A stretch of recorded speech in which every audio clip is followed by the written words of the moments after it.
Yeah. Do you want my clap level there? No, I think that's it. Multiple claps. Multiple claps. It's like, yeah, no, one clap. Yeah, imagine me on a film. Keep clacking it. We'll get one clack. That's great. No, one clack. Thank you for having me. It's all right. It's good to be back. Long time friend and comic, first time guest. Yes, exactly. Yeah. Nice. I haven't. Do you know? You can tell how much better Irish comedy's kind of doing. That when I come back, this is the first time they're like, "Yeah, you've got like 4 shows tonight." I'm like, "What?" Yeah. No, the multiple. It's like great to see. Because I'm not ready for that, man. I came over here to DOS. I don't want to do multiple gigs with you, nuts. Yeah, because you're in Edinburgh. You've been there how long now? 4 or 5 years now. Yeah, 2018/19. Yeah. They ended around Christmas 18. You're like, I'm out here for Christmas. Yeah, I was. Yeah. It was a good move. Yeah. Love it. Big fan. I mean, it's kind of just like Ireland, though. Like Scotland's kind of same type of thing. Like just with easier transport. Yeah, and if you, other places you have to go. Slightly better Ireland. worse weather and more unhealthy. Yeah, definitely. The weather I don't get too much because I'm from Donegal, so it's exactly like Donegal. It's like Dublin's definitely better weather, but like back home is that kind of the rain hits you sideways. Yeah, Galway, sideways rain. Donegal. Sideways rain. Where in Donegal are you from? From Lifford, so like people are always like, "Oh, Donegal's lovely." But I'm not from that part. Donegal, Donegal's always like tourist attraction, fucking thing, and I'm just from the little Bloody Sunday area. It's more terrorism. Right along the border. I'm 5 yards from the border. So. But the rain is so heavy, the fires go out quick. Exactly. That's handy, sideways. Yeah. It's cool, like the sign as you're coming into Lifford is look the other way. Look over there. It's lovely over there. Don't be looking at it. Don't be looking at it. Don't be looking. That's what I said. You're now entering. Don't be looking. It used to be like if you used to go over the bridge from Strabane into Lifford, so it was like Northern Ireland into Republic. On the right hand side, the shops were basically there was a takeaway or restaurant kind of cafe. Then there was a guy that fixed tires but also sold guns, like down his hunting rifles. Then there was like a little pharmacy, and then it's the same guy that owned the guns sold like garden gnomes. Like statues for shooting, great target practice. You get your gun, and then you get comes with 5 free gnomes. And the gnomes are all dressed like military troopers. Orange men gnomes, little bowler hats and sashes. There you go. I mean, they just came like that. I don't know. He's out the back painting them himself. I don't know. They're made in China, man. I can't be answered for this. Weird coincidence. You said you were painting them himself. Do you reckon he'd be fuming by how their last, like if you sat there at the back painting a ring, you reckon he'd get sad if a good one he did? Number 42 is my favourite. Yeah. Put a lot of work in it. I take it his rifle sales were legal, like it was a proper. Yeah, it was down his hunting rifles. I don't know. I've talked about this guy before because he once built a house overnight. He didn't have planning permission, and he just thought, I'll build an extra floor onto my shop, and nobody will notice.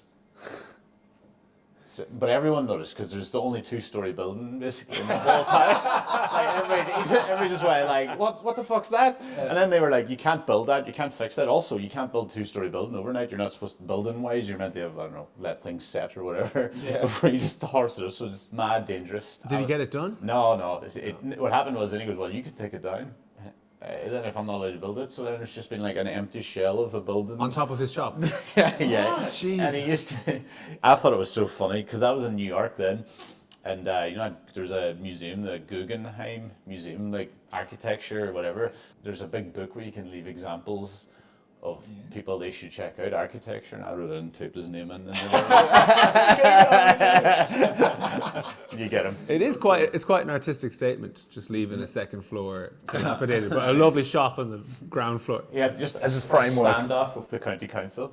Well, if I can't build it, you can take it down. I was like, why would we do that? And I go, well, it rots then. It's on you, council. They're like, it's your house. You're never going to win tidy towns with that day. Get rid of it or let me finish it. If I'm going down, the whole town's going down with It's the first thing you see. It's the highest thing in the whole town. That tidy towns thing was always just the only fixed roundabout. Some flower beds on one roundabout going in, and then maybe like picked up rubbish a little bit more than they usually do. Yeah. And they're like, I'm out of ideas. It just bred resentment around the country. Because like there was always a handful of winners that won it every year. Yeah. And then everyone else is like, they put in a bit of effort for the first 2 years, and then they're like, you know what? Go fuck yourselves with your tidy towns. We're never going to win. So There's that thing. Strabane, which was technically in Tyrone, right? It's not technically in Tyrone. It just is in Tyrone. They were voted at one stage like the third worst place in the United Kingdom to live. You know, it was up there with Hull, right? Wow. And the next year the list came out. They were coming 8th, and they were fuming. They were like, how the fuck did we drop 5 places? And I was like, I don't think it's drop. I think you've improved 5 places. They didn't take it like that at all. He goes, that's fucking bull. Where's this? Scunthorpe? We're way worse. We're fuming about it. Come on, guys, trash the joint. They were just sitting there going like, you know, the whole town's got like 40% unemployment. And they were like, we need to get up to 42 if we want to. If you create any scale, people will want to be on the top of the scale. Exactly. Even if it's the shittest town in the UK. If you're just below it, you're like, well, why can't we be up at the top? We want to be number 1. So I'm trying to say Strabane, and we're trying to say Strabane's problems would all go fine if they just turned the chart upside down. Oh yeah. Tidy towns, they can only be judged during the day. Everything's in bits at night. You know, there's still, doesn't matter where you go, what village it is, there's still people outside the chipper sitting on the curb shoving cold chips in their face. Are tidy towns like a health and safety inspection for a restaurant where they don't announce that they're coming? You know? Oh, that'd be great. Yeah. That'd be the best way to do tidy towns. Yes. You know? Then all the winners would be fucking sore about it. Don't tell them when you're coming. You weren't supposed to come on Thursday. Yeah, We're never good on Thursday. Come on Paddy's Day, Charlie. You fucking mess. This year has no winner, all right? If the population's small enough, you can keep a place tidy. Do you know, if there's only 10 inhabitants, you know, that's it. But the busier the place, like there's no tidy city. Because the city is full of junk and mess, too many people. No one gives a bollocks. I think Ireland's real bad. We always make terrible competitions, like regional competitions, really. Credit union art competition, do you remember that? Oh, I remember the Texaco art competition. That's well, there you go. Texaco art. Yeah, Texaco art Yeah, competition. we had the credit Funded union by oil money. I didn't even Get think the of that. crayons out. Get the crayons out. The oil barons want to see some drawings. Only rule, it has to be an oil painting. With our oil. Texaco. With our oil. It's black. The Texaco oil painting competition. That's great. Just painting in seals black. My sister won 3 years in a row. Texaco oil competition. Texaco paint competition. I don't know. She did with. Wait, I can't believe you had a Texaco and ours was credit union. I felt that was like way more like community based. Well, it's less oil mogul. I can't think of an oligarch. How are we going to get into the good books? Yeah, Roman Abramovich painting competition. What was the credit union one like? Did you enter into it? Oh, I did, yeah. Yeah, every any luck? year. No. Was it a drawing, a painting? And I feel like mine's went on their fridge. You know. Yeah. All right. Good effort, mate. The credit union's got a lot of fridges. Yeah. A lot of art. They had a quiz as well. The credit union quiz team or whatever your school would get in. And the credit union used to do a lot of good work. Yeah. I thought it was like a credit union table quiz. How much do you know about the credit union? That would that would be so fun. I know Margaret got 20 grand more than she should have. Yet they paid back. What was the interest rate in 1982? That would be great if someone won it. They were just like, well, you owe us that exact amount anyway. So. It's all a sting operation for this one guy. It's so the money. The whole competition is just a setup. What was the interest rate again? Yes, correct. Let's come up to the stage. The winner has to give credit union a check. Write out the big cardboard check. How much interest you owe us? Come on. Credit union's great though. Big fan. Credit union's brilliant. I'm all over it. Yeah. The banks say no to people like I'm us. currently doing filling in the form. Give me a loan. I need a loan. Yeah. Any irregularity, banks go, cannot compute. It has to be banks can only, it has to say regular every month, same sort of. They basically, Damo saying they didn't do a background check on him. Yeah. Credit union's That is great. what it sounded Yeah. don't do Union, it's all about the person. No question. Yeah. If you can convince Who am the I people. right here? A personality test. Yeah, that's it. It seems all right. He helped that cat. Here's a mortgage. Yeah. They do always, though, you have to try and like prove that you live in the general area. That's what I'm having problems with. Oh, yes. I got coming back and forth. You'd almost get enough of a mortgage of a house if you just got tons of different credit union loans, from all around the country. How connected are they? Probably not that connected. Like, they're not background. It was so funny if you tried it and they immediately caught you. during one of the quizzes. Gotcha. You've been at every quiz. Do you know, like in Edinburgh, I find this funny because they credit unions and stuff. They're always like joined onto shops, like co-op. You know that co-op? It's like they do shops. They're like petrol. They do shops, but they also do funeral homes. Oh right. I'm like, what weird? Yeah. There's one in Edinburgh. Does the co-op same brand do funeral homes? So do they sell their food at the Tesco do funerals as well? Tesco do funerals? I'm pretty sure Tesco do funerals. Every death counts. Yeah. Could you, if your parent... You get a small child coffin too. That's so grim. Do you have a club card? Here's a child's coffin with your package. He's fine. We'll see. It looks like your receipt to keep buying processed foods. A lot of E numbers in that bread. That's true, yeah. Tesco would have a much better knowledge of when you're going to die. They could like rig things, they could... Where's the Tesco funeral home? I don't know if it's a UK one. They do. I know that the co-op do it, and I'm pretty sure Tesco do it too. I saw the co-op one. It's literally joined to the shop, which is even funnier. So it's like there's like a literal convenience store or whatever co-op, and then the other side is the still goes on co-op funeral homes, and I'm like, that's just... I imagine it. You know those like saloon doors into the alcohol area. On the other side of the shop are saloon doors into the coffins. You just swing through. Someone's gonna die tonight. Yeah, it's my auntie. Coffins in the middle aisle. Yeah, I think Little and Aldi would be straight under that. Oh yeah, I'd love to get buried. There you go, write that down. I want it done by Little. Yeah, the tombstones would just have a lovely little brand on top. I went full Little on the gravestone. A blue and yellow coffin. It's just so next to the price of a super value coffin. Yeah, I saved. My death saved.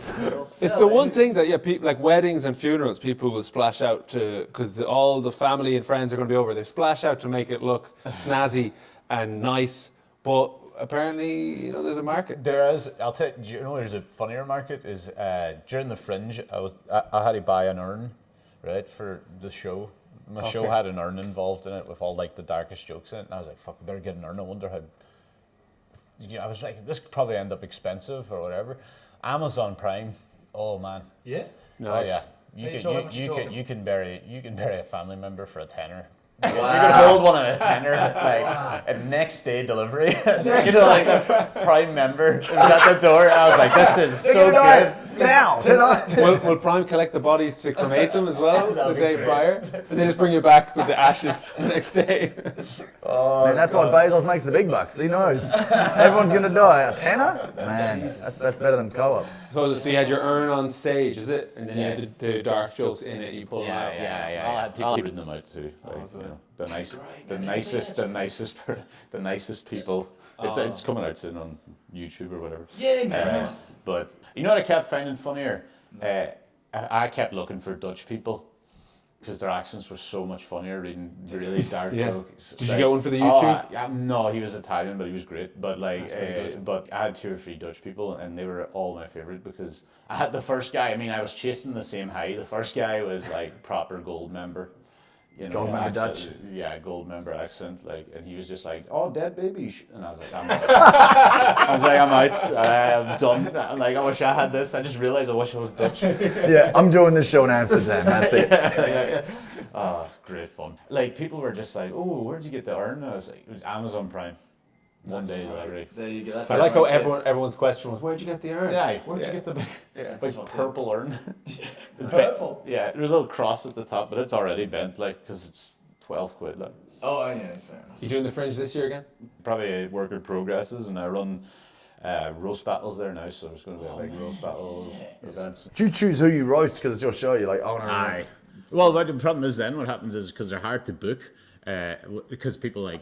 You have to book like 12 comedians and then judges and the thing. So you're sitting there going, one person drops out, that whole battle's kind of gone, and then you're trying to grab people that want to do each other, because it's kind of like, you know, you want to do most of the time with someone you like, or a mate, or someone you kind of know at least. Yeah. It's harder when you've never met them before.